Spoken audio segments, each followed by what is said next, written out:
Y ahora vamos a repasar los fundamentos estadísticos que son necesarios para entender las técnicas de control de calidad.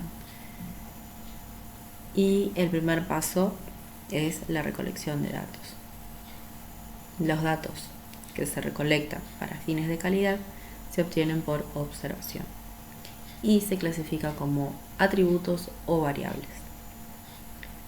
Las variables son las que se pueden medir, como el peso, que lo puedo medir en una unidad como por ejemplo gramos, y los atributos, que son aquellas características que clasifican como por ejemplo conforme o no conforme,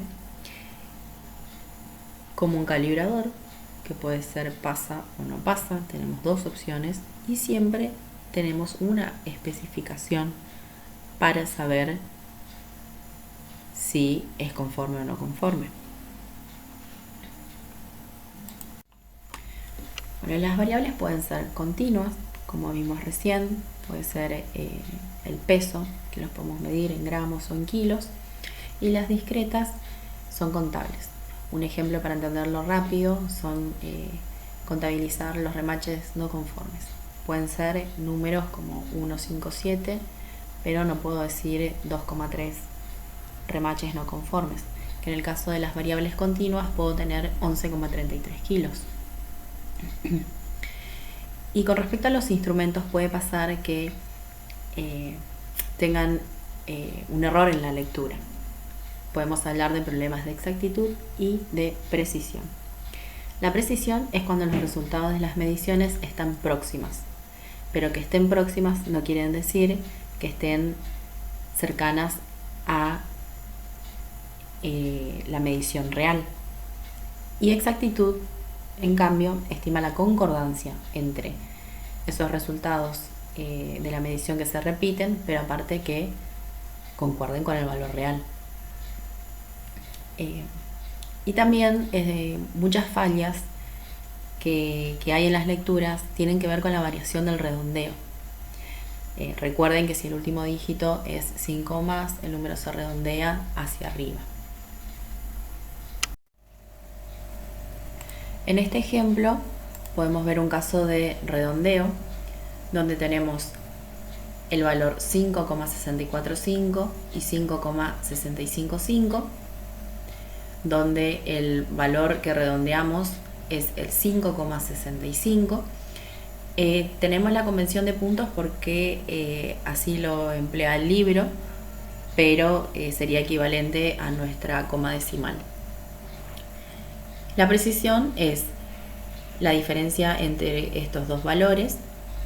El máximo error posible es la precisión dividido 2 y el error relativo es el máximo error posible dividido el valor redondeado.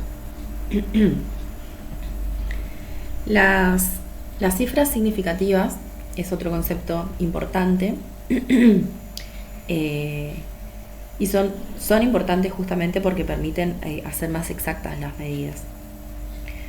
Podemos ver este ejemplo, 3,69 tiene 3 cifras significativas, el valor 22,0365 tiene 1, 2, 3, 4, 5, 6 cifras significativas y el valor 0,00270 tiene 3 cifras significativas. Cualquier dígito que es diferente de 0 es significativo. Los ceros ubicados entre dígitos, como por ejemplo este, son significativos. Y los ceros a la izquierda no son significativos, que sería este caso.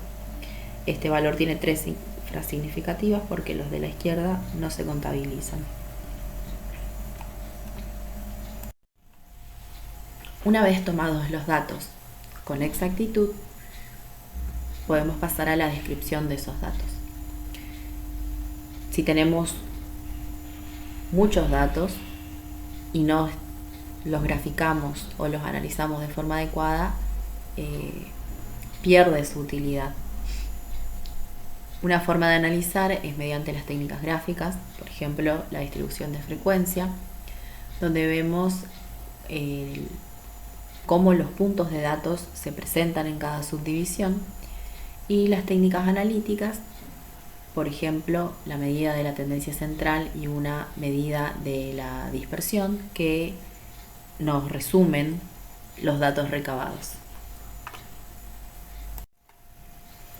Bueno, en este caso vamos a ver un repaso rápido de la distribución de frecuencia, que seguro lo recuerdan. Si partimos de una serie de datos, en este caso son no conformes, errores de facturación, el primer paso es organizar estos datos. Entonces tenemos los no conformes, que van desde 0 a 5 errores de facturación. De manera simple se contabiliza cuántos fueron por día, y a esa repetición la llamamos frecuencia. Entonces, con esta frecuencia hacemos la sumatoria, tenemos el valor de 52, y para el cálculo de la frecuencia relativa, cada uno de estos valores de frecuencia lo dividimos por el total. Para la frecuencia acumulada tenemos el primer valor más el segundo, estos dos valores más el tercero, y de esta forma vamos acumulando. Y la relativa acumulada es la frecuencia acumulada dividido el total. Entonces, graficando los valores, construimos el histograma de frecuencia, el de frecuencia relativa queda con esta forma, el histograma de frecuencia acumulada. Entonces, por eso decíamos que en cada subdivisión podemos ver cómo se comportan esos datos. El histograma de frecuencia relativa acumulada, podemos ver que hay más no conformes que conformes. Y para el caso de los datos agrupados, la mayor parte de los datos son continuos, no discretos, y se requieren agruparse. Para eso recurrimos a las clases, que tenemos ciertos límites. Para determinar el número de clase hay reglas, generalmente son de 5 a 9 clases cuando son menos de 100 observaciones. Si tenemos observaciones entre 100 y 500 datos se recomienda de 8 a 17 clases. Si tenemos más de 500 datos, de 15 a 20 clases. Igualmente, esto es súper flexible, siempre que sea necesario se puede ajustar. El rango es la diferencia entre el mayor valor observado y el menor. Sería todos los valores que entran en este rango, ¿sí? Este sería el mayor, este sería el menor. Y el punto medio de la clase es el que observamos en esta figura. Y el intervalo va entre un punto medio y otro punto medio, que se lo suele llamar el intervalo de clase, que es la regla de Sturgis. Esta distribución de frecuencia nos va a permitir tener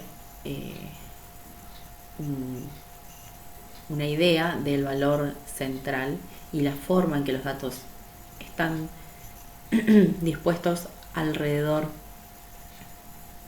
del valor central. Entonces, por ejemplo, acá tenemos el peso de un eje de acero y cuál es la frecuencia. Vemos que la media está alrededor de este valor y hay menos frecuencia cuanto más nos alejamos de este valor medio. Las formas también están identificadas, pueden ser sesgada a la derecha, sesgada a la izquierda, bimodal, tiene dos modas, Son distintas formas que toman las distribuciones de frecuencia. Otro gráfico interesante es el diagrama de caja, que de forma rápida nos proporciona una visión de la distribución de los datos. Podemos comparar procesos, turnos, tratamientos, y funciona bien para una lectura inmediata. El largo del diagrama nos va a indicar la variación de los datos. La parte central nos va a indicar la tendencia central de los datos. Por eso también nos sirve para comparar procesos, turnos, lotes, en cuanto a su tendencia central. Comparar de manera visual la longitud de los brazos. Si uno es más largo que el otro, la distribución probablemente esté sesgada en la dirección del brazo más largo. La ubicación de la línea mediana también es la que parte la caja, ¿no? Si vemos que está más cerca de uno de los extremos, también es señal de un sesgo en los datos, como es en este caso. Y si el diagrama está basado en una cantidad de datos suficientes, como mínimo 10, por ejemplo, hay que mirar si hay datos que están por fuera de las barreras interiores, marcados como puntos. Cuanto más alejados están del brazo, probablemente sea un dato atípico, que sería como estos ejemplos, que son valores extremos. Cuando están más allá de las barreras exteriores, prácticamente se confirma que estos datos son atípicos. Y el diagrama de caja se pueden disponer en horizontales o verticales, según crean conveniente. Estas medidas son de uso común y representan a las medidas de tendencia central. Tenemos el promedio, que es la suma de las observaciones dividida la cantidad de observaciones. La mediana es el valor que divide a todos los elementos. Los valores tienen que estar ordenados y tiene la misma cantidad de elementos sobre ese valor y la misma cantidad por debajo. Y la moda es el valor que representa la máxima frecuencia. Una misma distribución de datos puede tener más de una moda. Acá vemos ejemplo. Nuevamente tenemos la mediana, la moda y la media o el promedio. Este caso está asimétrica hacia la izquierda, en este caso está asimétrica hacia la derecha. Luego, para el cálculo de las medidas de dispersión, que como su palabra lo indica, nos da una noción de qué tan dispersos están los datos a cada lado del valor central.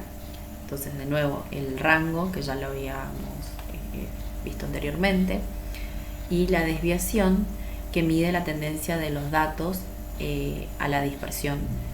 Vemos su ecuación, es la sumatoria de cada uno de los valores menos el promedio. Todo esto, esta sumatoria elevada al cuadrado sobre el número de valores observados menos 1. Y la raíz de este valor, eso es la desviación. Y la varianza es la desviación estándar al cuadrado.